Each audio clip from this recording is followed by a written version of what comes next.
اسمینا میرزا درچو پیمانگا تکنیکی راندزی تایبت دوی اوی دانه مزران بیلمان کرده و لوی دکانک تایبت به خوماندا بنین به خوب به آیشه دکانک مالنا و شهری سوران دانا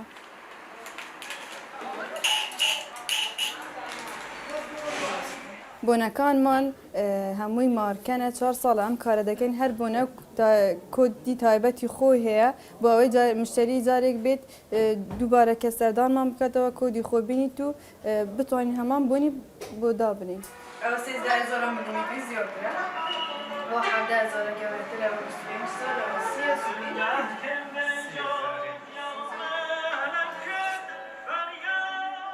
بونی اورجینال من هیا که بونکان هفته یک در روز دمینی تا و سرنشراکیشن اوی زارک سردان من بکد دوباره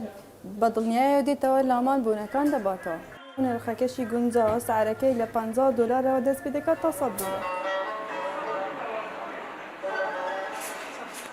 دچین سردانی ایران و دبی دکن بونکان من لوین در دینی به پی خواستی مشتریکان به کیلو بونکان دینی به پی ورزه استا بونی ویسال بونی کی پاییزی زور خوشه بو پیاوان بونی شالیس مانه بونی کی اوی بونی کی پاییزی بو پیاوان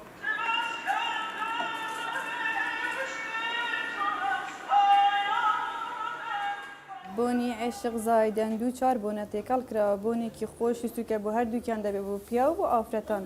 دول جیگابانه بونی کی سوکه و خوشه بو پیاوان بکاردید دیو ساواجیش بونی کی خوشه هواییه هوا کیش بونی کی هواییه و زستانه زور خوشه بو پیاوان و آفرتانیش بکاردید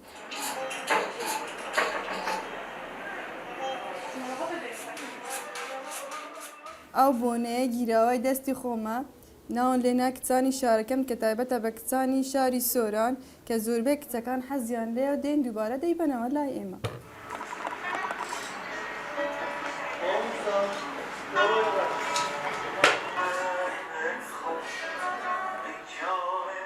آفرتیش دتوانه شانبشانی پیا کار بکاتی و دارم هر آفرتک ایوام آواتی که بتوانید بخور بین تجیو لسر پیاکانی خوی بوستید